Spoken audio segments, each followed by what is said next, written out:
Hello guys आपका मेरे channel में स्वागत है।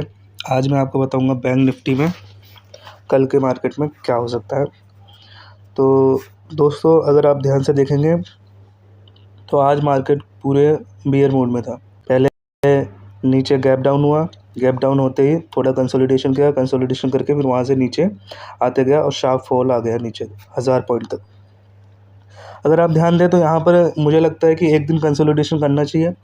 कंसोलिडेशन के बाद अगर गिरता है तो अच्छा खासा गिर जाएगा, और कंसोलिडेशन करता है तो यहाँ पर एक रिवेंज रहेगा बाइंग का भी, पर वहाँ पर कंसोलिडेशन करके अगर गिरता है तो ज़्यादा चांसेस है। नहीं तो कल अगर गैप डाउन होगा तो हल्की फुल्की शार्प फॉल आएगी, उसके बाद फिर रिकवरी का मोड आ जाएगा, फिर धीरे धीरे ऊपर आने लगेगा।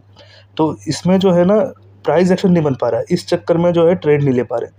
तो अगर आप ध्यान से देखें तो आज एक बारगी में जब 9:15 की जो कैंडल थी वो जो टूटी, तभी उसको आपको सेल कर देना चाहिए था और ऊपर के 9:15 कैंडल का स्टॉप लॉस लगाकर नीचे तक ट्रेल करना चाहिए था। तो उसी हिसाब से फिर ये चलता है। जैसे मैं अब दिखा देता हूँ आपको 15 मिनट के चार्ट पर। देख रहे हैं आप, ओपन हुआ गैप डाउन होते ही यहाँ से ओपन हुआ, रिकवरी देने लगा ऊपर। मुझे लगा यहाँ तक पूरा गैप फिल कर देगा, पर गैप फिल नहीं किया। उसके बाद देखें यहाँ पर ध्यान दें तो यहाँ से जब टूटा तो ढंग से नहीं टूटा, यहाँ पर कंसोलिडेशन किया, कंसोलिडेशन करके जब टूटा तो यहाँ से एक शार्प फॉल बढ़िया से दिखा। तो यही है, कल भी अगर ऐसी मार्केट डाउनफॉल ओपन होता है तो ज़्यादा चांसेस है गैप फिल करे। गैप फिल नहीं करता तो फिर ऐसी कंसोलिडेशन करके नीचे गिरेगा। तो अगर यहाँ पर कंसोलिडेशन करता है एक दिन, उसके बाद ये गैप डाउन होता है तो बहुत अच्छा शार्प फॉल दे सकता है एक बारगी में। इतना ज़्यादा प्रीमियम्स देखेंगे तो प्रीमियम्स आजकल बढ़ नहीं रहे इतने अच्छे तरीके से कि अच्छे तरीके से प्रीमियम बढ़े। निफ्टी 50 आपने देखी होगी, आज प्रीमियम मतलब इतने अच्छे तरीके से नहीं भागे बिल्कुल एंड में भागे, जो मतलब 2 बजे के बाद ही वो भागे। तो अगर आप यहाँ पर देखेंगे निफ्टी 50 में मैंने सपोर्ट और रेजिस्टेंस मार्क कर रखा है। मेरे चैनल पे हमेशा आपको सपोर्ट और रेजिस्टेंस दिख जाएंगे। देखिए, जो मेरे चार्ट पे सपोर्ट और रेजिस्टेंस है वही आप अपने चार्ट पे लगा सकते हैं। उसके बाद आप देखेंगे तो इस सपोर्ट और रेजिस्टेंस पे कितना बेहतरीन वर्क करेगा। अगर आप देखें तो यहाँ पे देखिए सपोर्ट और रेजिस्टेंस पे ही पूरा वर्क कर रहा है। तो कल मार्केट कहीं भी ओपन होता है उस हिसाब से प्राइस एक्शन बनेगा। प्राइस एक्शन के बाद सपोर्ट और रेजिस्टेंस पे कैसा वर्क कर रहा है उस हिसाब से फिर वो चार्ट पे देख कर हमें ट्रेड लेने होंगे। तो जैसे मैं आपको दिखा दूं तो ये सपोर्ट और रेजिस्टेंस पूरे वैलिड हैं, अच्छे तरीके से काम करेंगे। कल कहाँ ओपन होता है ये किसी को नहीं पता, तो वहाँ से जहाँ से ओपन होगा फिर देखते हैं क्या होगा।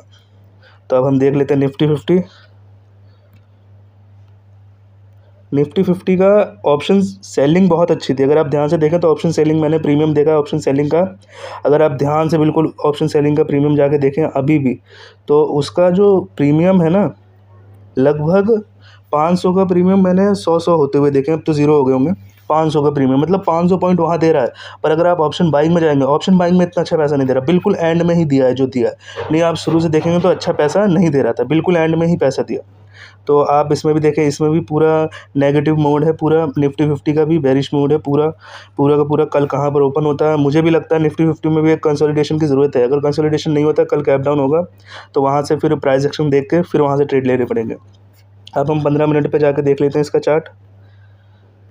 15 मिनट पे आप देखें तो बिल्कुल बैंक निफ्टी की तरह ही काम किया। ओपन हुआ, ओपन होते ही ऊपर जाने लगा, मुझे लगा गैप फिल करेगा पर गैप फिल नहीं किया। उसके बाद जो ये 9:15 की कैंडल थी, जैसे ही इसको तोड़ा तो उसी पर ट्रेड लेना था और ऐसे लगा देना था ऊपर तक 9:15 तक। उसके बाद रिस्क और रिवॉर्ड पे काम करना था। अगर ज़्यादा रिस्क बड़ा हो रहा था तो कम क्वांटिटी लेनी थी, अगर ज़्यादा बड़ा लग रहा था तो 50% पे स्टॉप लॉस रख देना चाहिए था। तो उस हिसाब से फिर ये चला। और आप मेरे चैनल पे आए हैं तो आप यहाँ पर आपको सपोर्ट और रेजिस्टेंस मिलते हुए दिख जाएगा आपको। देखिए कितना बढ़िया सपोर्ट और रेजिस्टेंस पे वर्क करेगा। इसी पे आपको ध्यान देना है, सपोर्ट और रेजिस्टेंस पे ही पूरा मार्केट काम करता है। सपोर्ट और रेजिस्टेंस पे देखिए, यहाँ पर सपोर्ट है, यहाँ पर रेजिस्टेंस है। कल कहाँ ओपन होता है उस हिसाब से सपोर्ट और रेजिस्टेंस पे फिर उस हिसाब से देखना है कि सपोर्ट पे सपोर्ट ले रहा है, कि वहाँ पे सपोर्ट तोड़ रहा है, कि रेजिस्टेंस पे रेजिस्टेंस ले रहा है, कि रेजिस्टेंस ब्रेक कर रहा है। तो उस हिसाब से मार्केट चलेगा। तो थैंक यू गाइज यहाँ तक देखने के लिए।